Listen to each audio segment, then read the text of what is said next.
In this episode, we discuss the best movie trilogy that's ever come out, The Lord of the Rings.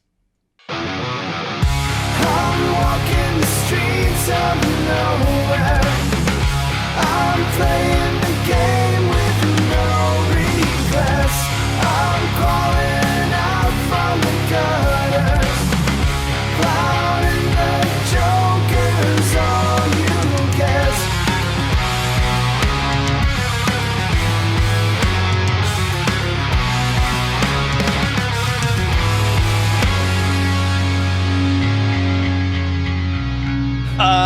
You want to? I did the pre. You want to start the conversation?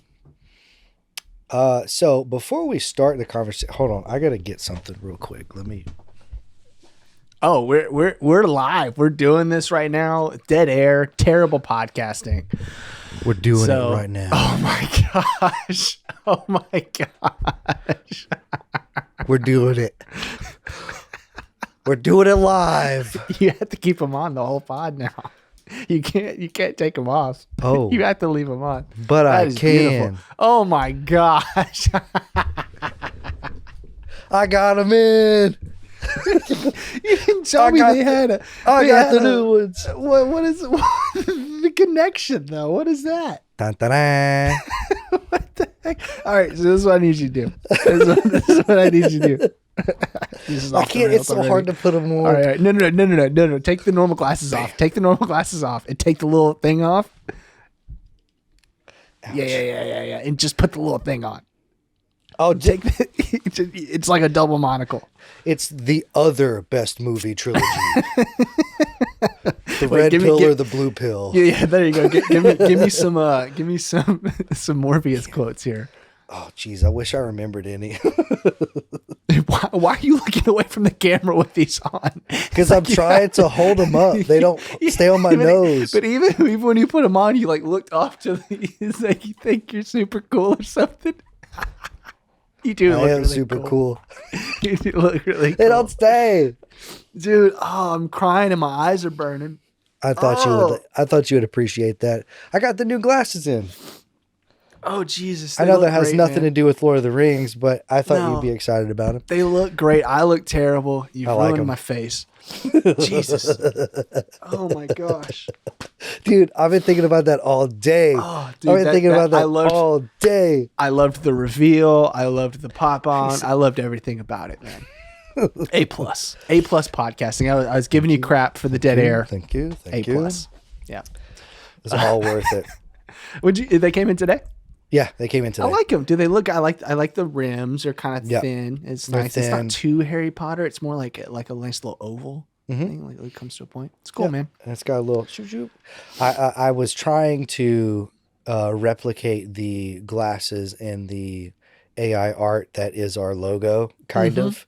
Which those are more square. I have another picture that I've used that generated off of one of those apps or whatever. That is a more round, and I really liked it. So I was like, I've been looking for more round glasses, and I found these. Pretty cool. That's super. That's I so figured cool. you'd like that. I'm just realizing how stupid my reaction was. He's the perfect podcasting. Oh, It's good stuff, man. It's good stuff. so anyway, we're talking about Lord of the Rings, and how it is hands down the best trilogy of all trilogies. Best movie trilogy of Best any movie genre. trilogy. I'm glad Any that genre. you agree because I was thinking about it today. You know, I was jotting down some notes for the pod. I was like, I wonder if Dustin is going to come at me about it being the best trilogy ever because there are other really good trilogies. I am such a Star Wars nerd. I love Star Wars. The original three. The original three, absolutely love them. Lord of the Rings, however, I don't know. To me, it tells a much better story. Yeah. Star Wars, I can kind of compare and contrast. Star Wars is more of like a good versus evil. You know, everybody knows the main storyline of it: Luke, and then Darth Vader, and blah blah blah. The Jedi, the Force. The Lord of the Rings, however, is like there's like this massive epic journey that they have to go on that splits off into several different avenues, different character arcs, different progressions that and each of them is their own story that eventually meet up together at the end, and it's just beautiful. It's Star just Wars great. does that too. I mean, like Han and all them, they split off and Well, kinda, not to the extent of everybody. yeah, Midway or at the end of the first movie, like the party is split in Lord of the yeah, Rings. right. Majority of the Star Wars, the first three, just the original trilogy, it's the group, it's the gang, and then Beyond we're not the- going to talk about the sequels and everything else. The prequel, sequels. I like Beyond the beyond just the story of Star Wars and Lord of the Rings, I think that you can kind of also say that Lord of the Rings is better written. Yes. The script is much better, and Mark Hamill fans or whatever, don't come at me. Lord of the Rings is way better acted. Way better acted. There are moments in Star Wars. I love Star Wars. Yay the Force. But man, sometimes some of that acting is like dull. It's just like it's like super underacted. And you're just like I don't know. Star Wars was, much earlier than Lord of the Rings too, as far as Sure, like yeah, 20, movie 30 production years, wise. something, Yeah. But you can act. You better can than still that. act better, for sure. You can write better than what you kind of really saw to not to talk about Star Wars a ton, but you saw that writing get worse when the prequels came out, and you're like, whoa, this writing's real bad. This is real dry. It's pretty bad. Well, and I bring up Star Wars and we talk about Star Wars because that's like the two, right? In like your trilogy movie scenarios. It's like either Star Wars or Lord of the Rings. Like that's the two. Yeah. Or some people want to say the Matrix, Matrix has 4 now, right? I mean, I yeah. guess Star Wars has more too. The Matrix, heavy drop off though. Heavy drop off after the first one. But the writing and the story is fantastic. Let's talk about it. Let's really get into it. So I have some notes here, and I just want to say off the top, the reason we're talking about this is kind of outside of the norm. The Return of the King, the movie, premiered December 17th, 2003. So that's 20 years ago. So it's kind of the 20th anniversary when this comes out. I think this episode is going to come out a couple days early to make that work. Yeah. Or it'll come out on the Tuesday, and just know that that's why we're talking about it. But 20 the years ago Sunday's that came out, and it was, go ahead. I was going to say Sunday's the 17th. If it comes out on the Tuesday, it's the 19th. Yeah. We got this done before anyways. But yeah, so 20th anniversary, and it doesn't feel like that long. I think this is one of the first times in my life where I look back at a huge event in my life, which was this series, and go, oh crap, it's 20 years old. Like it makes you feel old. Yeah. I mean, that's a long time. I mean, I guess not to do the math, but that makes me like, what, 11 or 12, 11 when it came out. So, I mean, it's crazy. Yeah. But yeah, so I kind of want to start, we're not going to only talk about the Return of the King, but I want to start with, the first time that you saw The Fellowship. Did you know it was a trilogy, and what was your reaction to it? Had you already like read the books or seen some of the old stuff, the animated stuff, or how did that work for you? The first time that I saw Fellowship was in a meat market. My mom was working there, and I had just had my first eye surgery. Now, this is several years after, so I believe Return of the King was probably coming out or was almost out. So I think I had only seen the first two. So like I never read the books. I'm not a huge reader.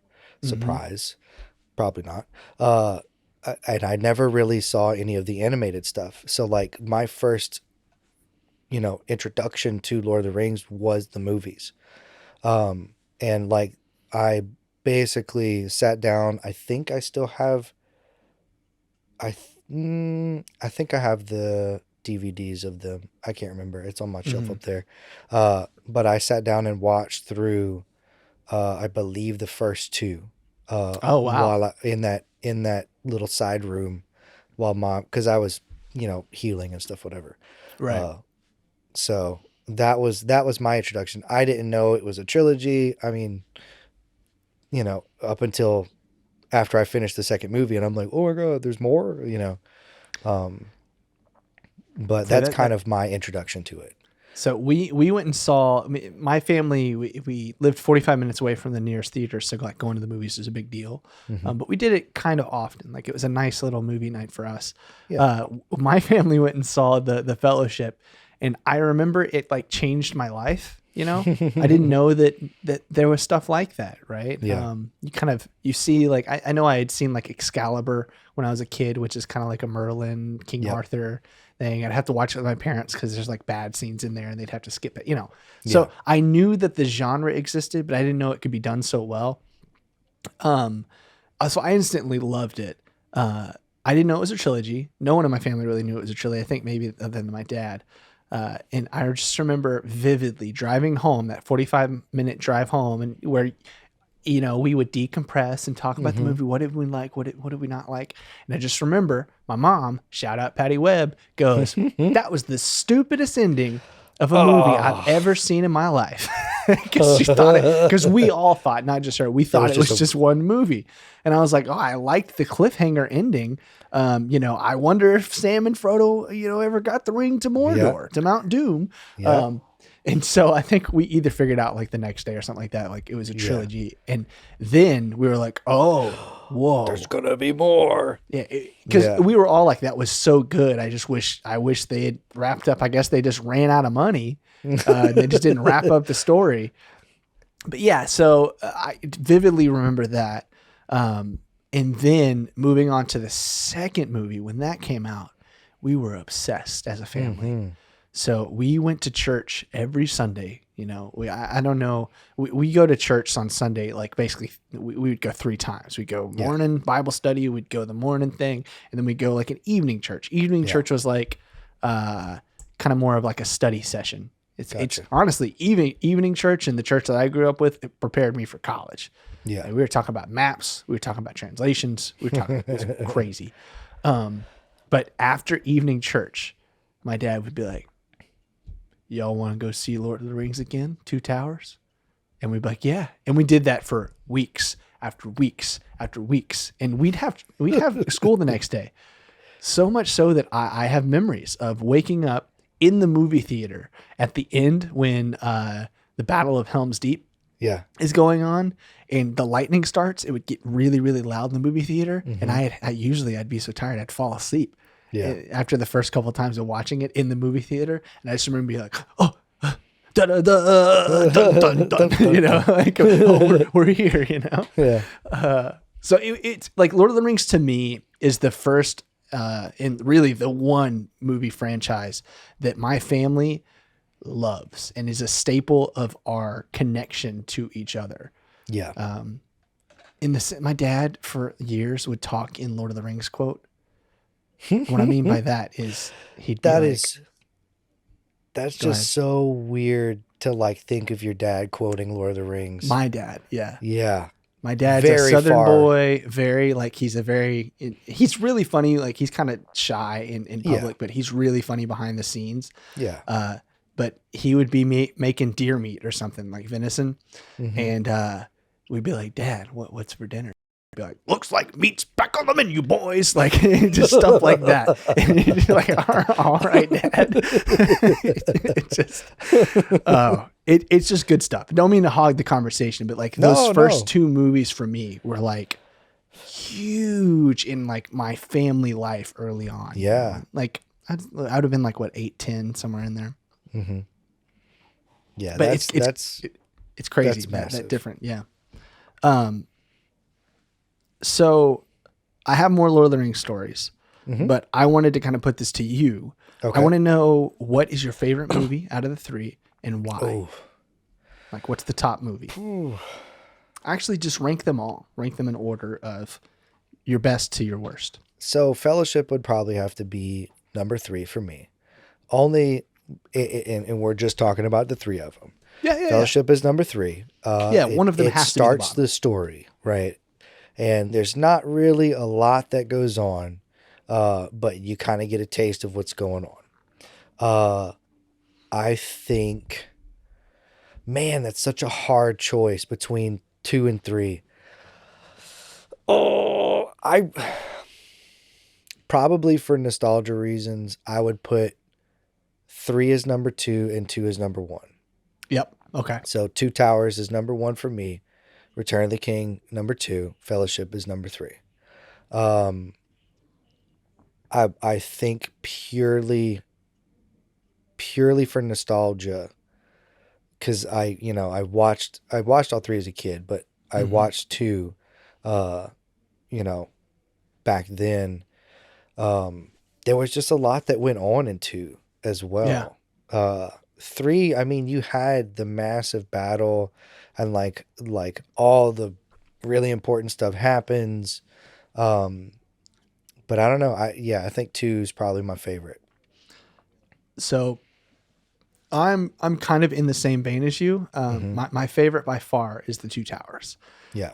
I think a lot of that has to do with nostalgia of going to the movies so many times and seeing it so much, but it kind of is a nice culmination of the 2 movies, in my opinion. Yeah. It has the kind of building up to kind of action. Like you feel like the action at the end of the movie is earned, and there's just so much tension. Like if you want to talk about, this podcast is kind of about creating and being creative and story building and all that other stuff. The tension that you feel before that first arrow is accidentally let go in the Battle of Helm's Deep it's palpable. Even watching it, now my heart races when they're standing in the rain and there's this huge army of orcs that is absolutely going to destroy them. Yeah. And you just, they're waiting on, I'm getting so geeky. They're waiting on Gandalf to get back with help. Yeah. With the Riders of Rohan. And so they know that the longer this stalemate in the rain happens, the longer they can wait before that first arrow comes out, the better of a chance they have to win, right? Too The bad. better the chance they have to survive. And then, my guy knocks his arrow, ruins the whole thing. Yeah. Correct me if I'm wrong. I just recently rewatched all of Lord of the Rings and The Hobbit, like the extended cuts with Deaton.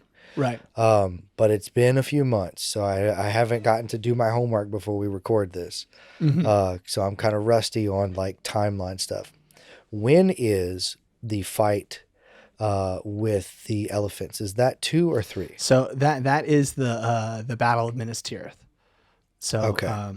So the elephants come. They're elephants, I think. Elephants. Yeah. But they come in at the end, which Legolas is sliding down them and take them all down. So that's really cool. Great, just that Legolas and Gimli are, having a competition in the middle of like that. If we're talking in kind of like D&D terms, like that puts their skill level so far above all of the other, fighters and stuff like that. They're sitting there having a competition, 34, 35, taking down people.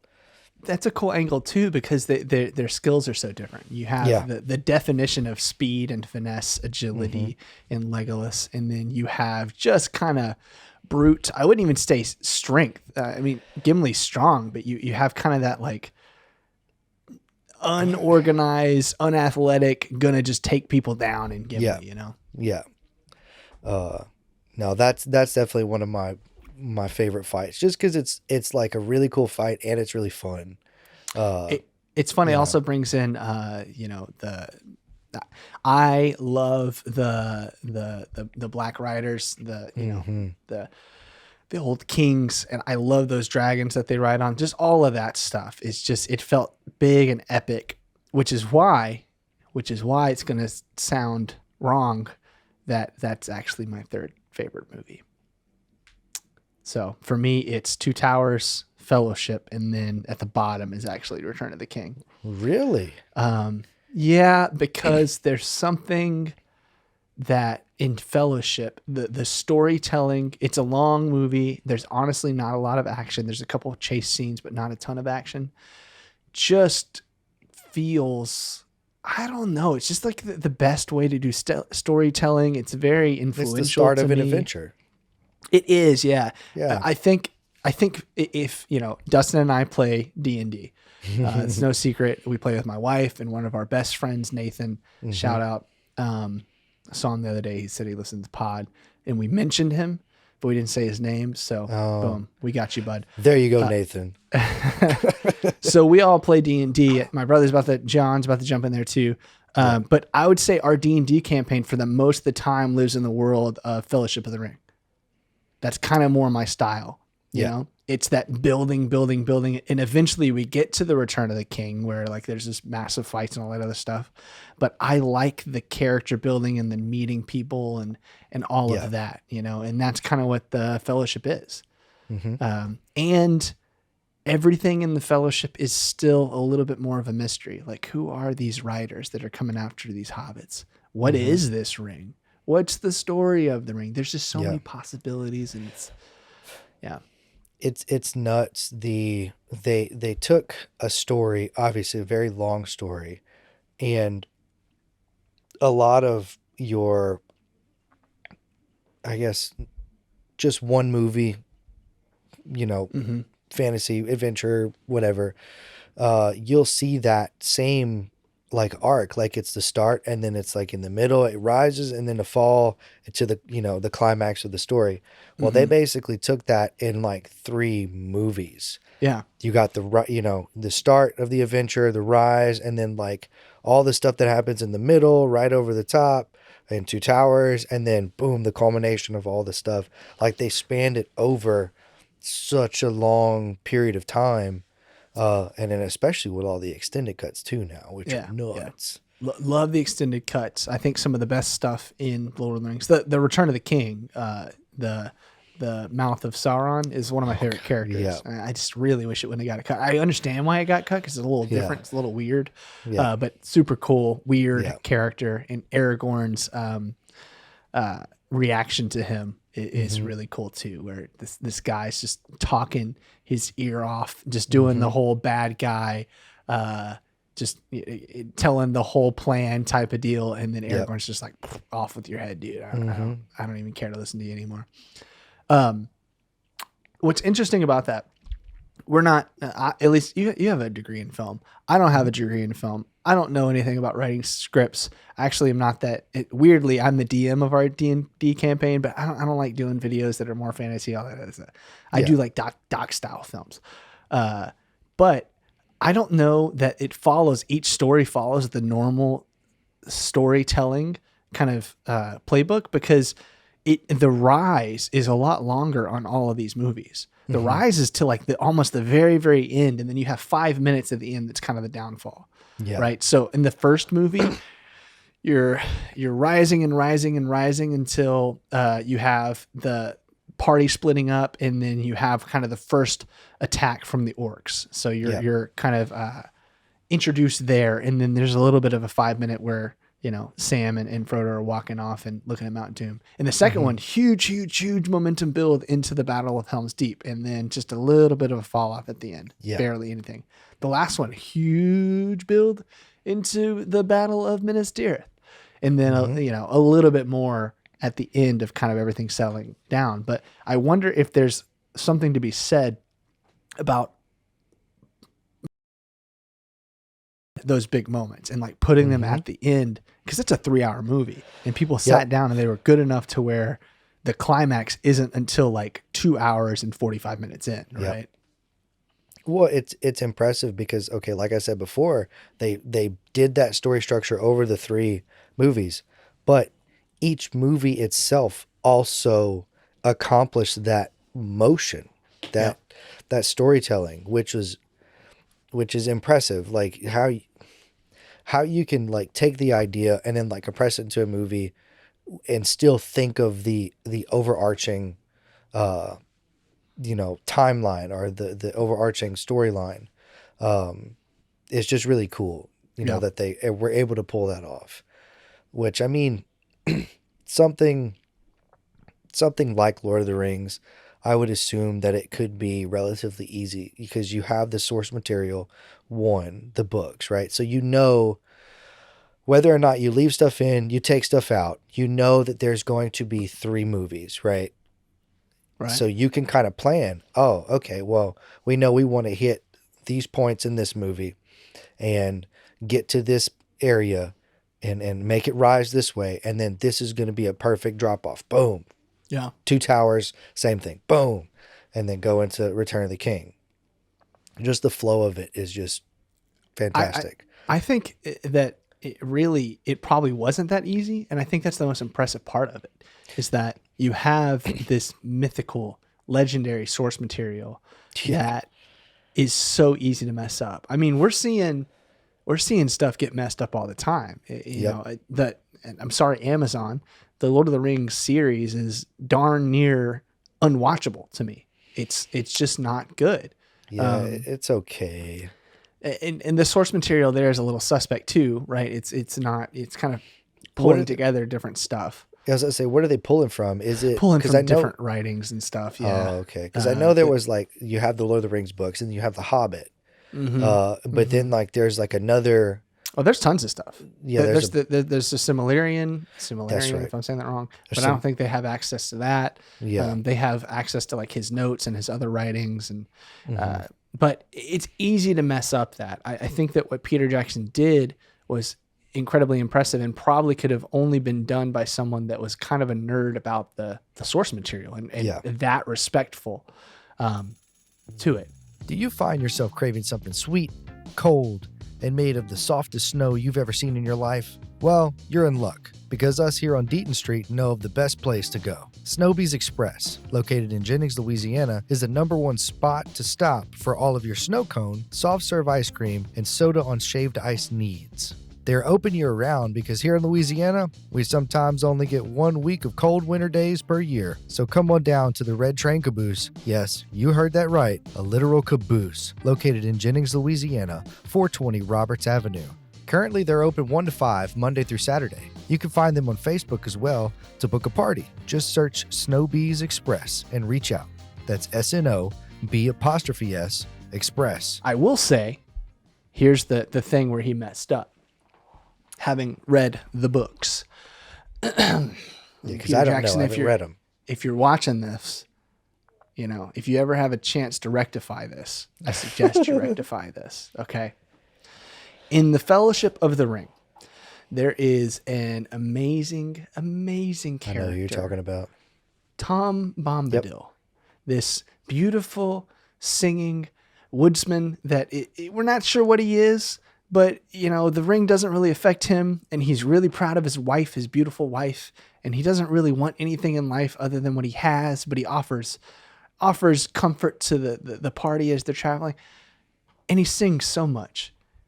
And I understand that, you know, we did a little singing number in The Hobbit, and that was cool, and we don't really have to talk about the Hobbit trilogy because it wasn't as good, and that wasn't Peter Jackson's fault, but you could have used the singing with Tom Bombadil. You could have done it and it would have been amazing. And I really feel like we deserved Tom Bombadil and we didn't get Tom Bombadil. So now, why do you think they cut him out of the movies? Because he makes no sense to the story. It's a complete just, I think, you know, Tolkien got bored and wrote a short story about Tom Bombadil and wanted to make him, I don't know why. Well, I know why it was left out because it would have like stopped all of the momentum in its tracks because they literally just go chill with this guy for a few days and he's just a cool dude. Oh, but God. We could have, you know, Peter Jackson could have on the way, Tom Bombadil could have been walking through the woods singing the song, you know.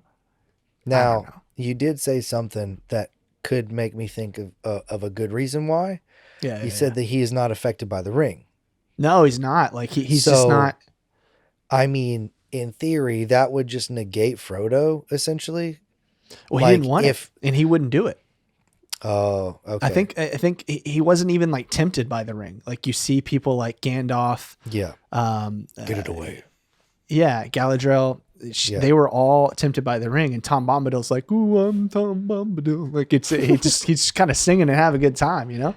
In fact, he's like, "Hey, look, This is kind of Tom Bombadil's story, right? Yeah. They're struggling.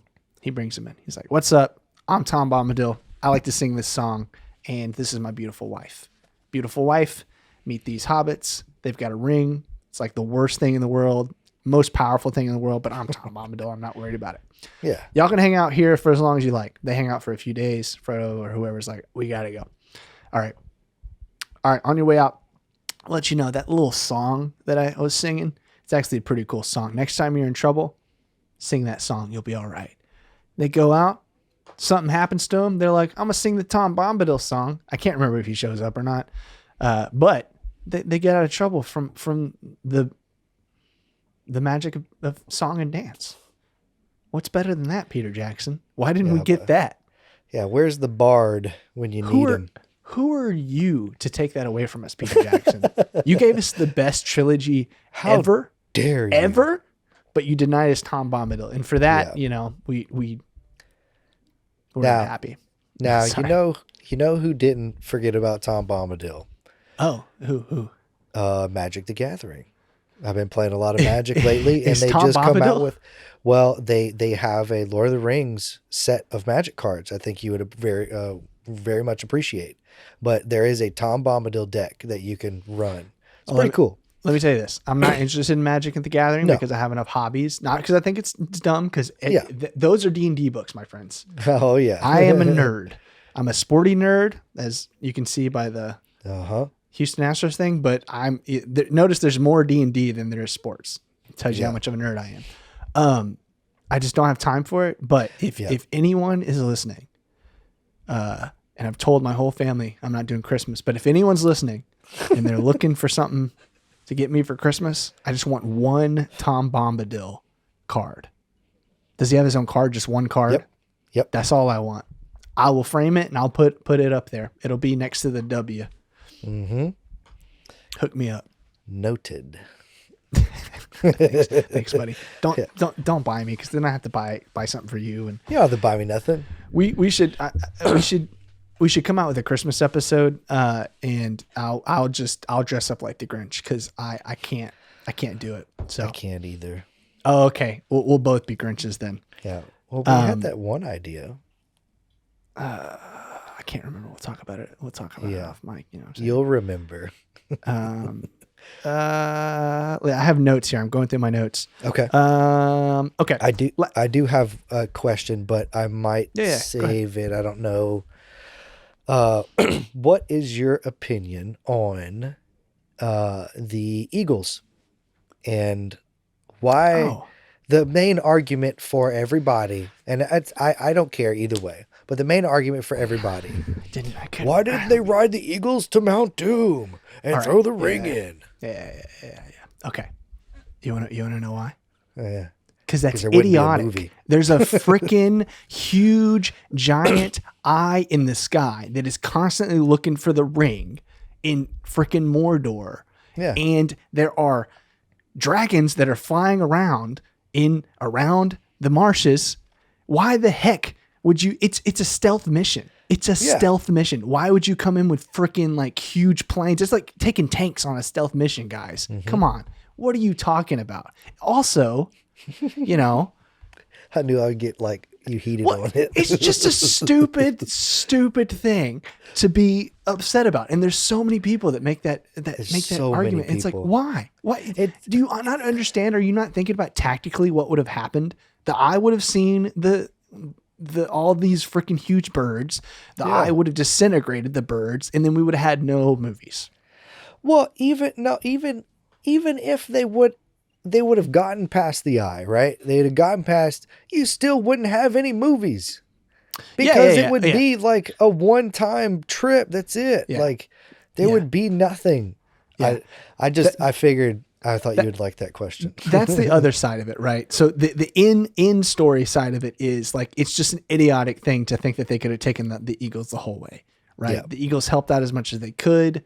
The other part is what you said. Guys, there has to be a story. You can't just watch the first thing or read the first book and be like, oh, there's the cheat code to the end. That's it. That's people that make that argument spend hundreds of dollars on video games, buying like, you know how like some video games you can buy your way into being good. Like you just buy those are the same type of people that, oh, you just take the whatever the whole way. Jesus. You gotta earn things, people. Come on. Earn it. Work hard. Do the journey. Yep. Why don't we just buy a bunch of views and subscribers on YouTube, and then we'd have $1 million thing? We just pay a bunch of money. We could have a streaming farm and just get all the views. If you're one of those people, if you're one of these people and you're listening still, please like, subscribe, comment. Yeah. Comment why you thought the birds, the eagles, would have made the story better. So we can remove your comment. I'm just kidding. We won't do that. Well, no, I don't believe in censorship. I have one last thing on my note here. Best quote. Best quote from all three movies. Most quotable quote, you know? I have one in mind. I think it's the right answer, but okay, I have two. You got to do one. Come on. Your best. This is a competition. You got to get the best. It's like right in the same conversation too. No, I'm gonna make you do one. It's better content. Okay. God,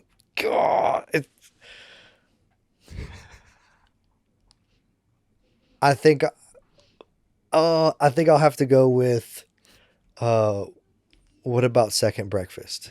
It was either that or salted pork.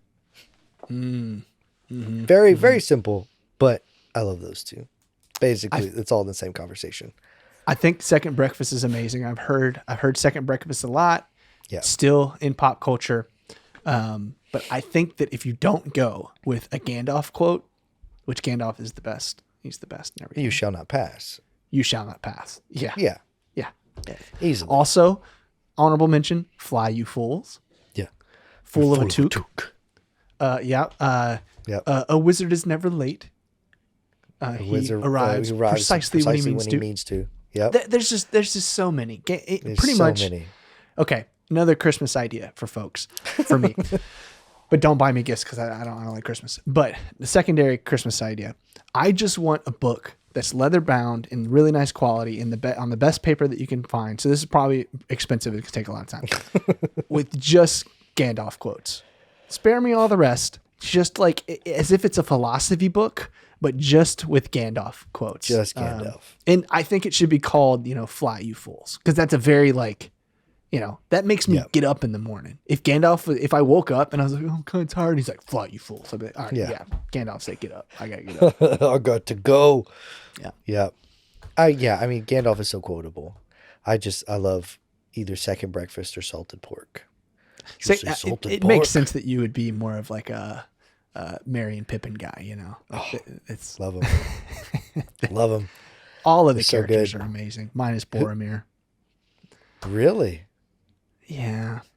Didn't like Boramir or really Faramir either. Just kind of that whole clan of folks that was hanging out in Gondor that was taking the reins for.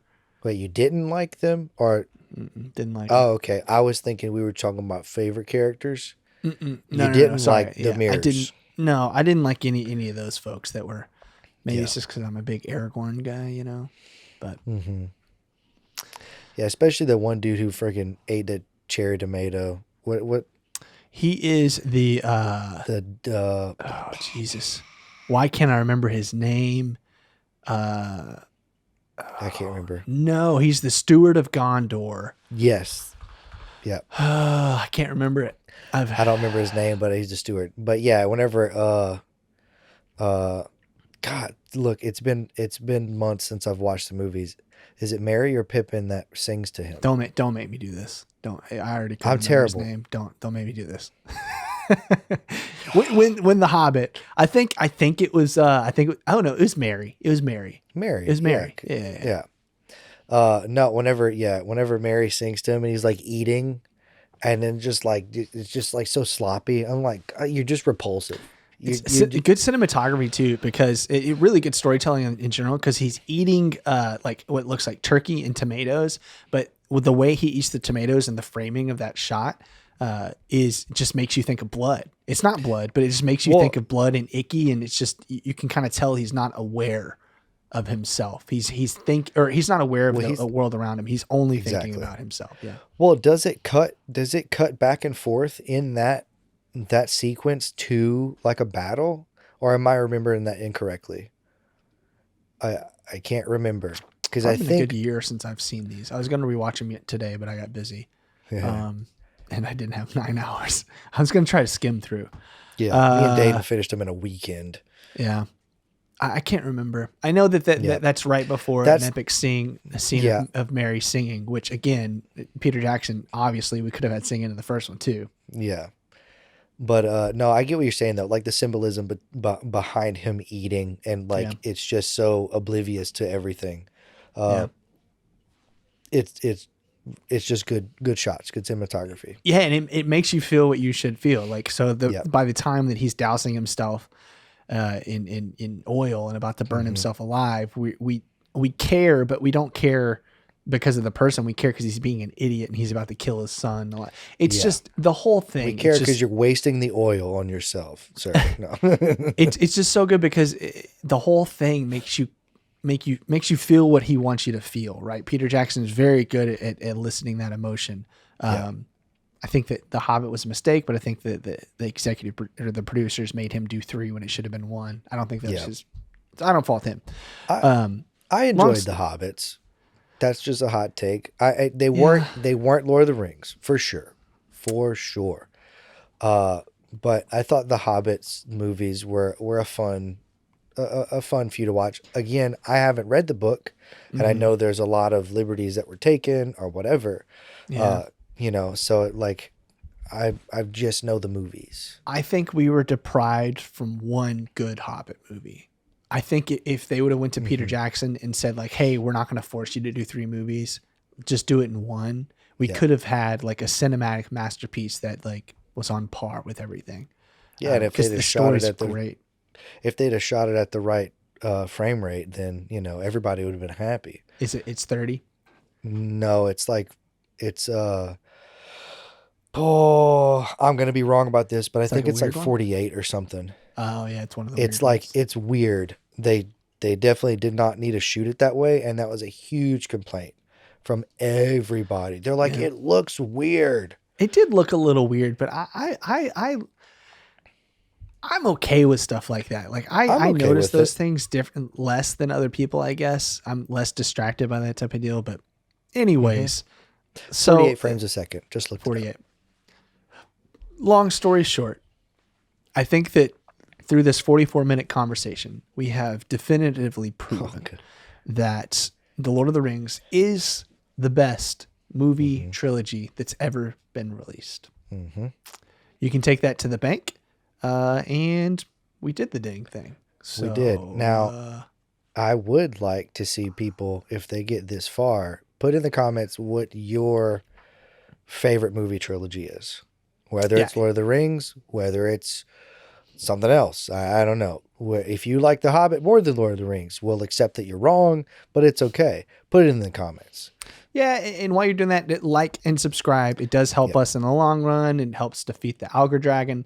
And so, I think that's it. I don't think we did the 30-minute pod that we were looking for, but we'll do that one day. We're really trying to get these down to 30 minutes for you guys. But not today, but I love you. I love you too, bud. Peace. See ya. I'm walking the streets of nowhere. I'm playing the game.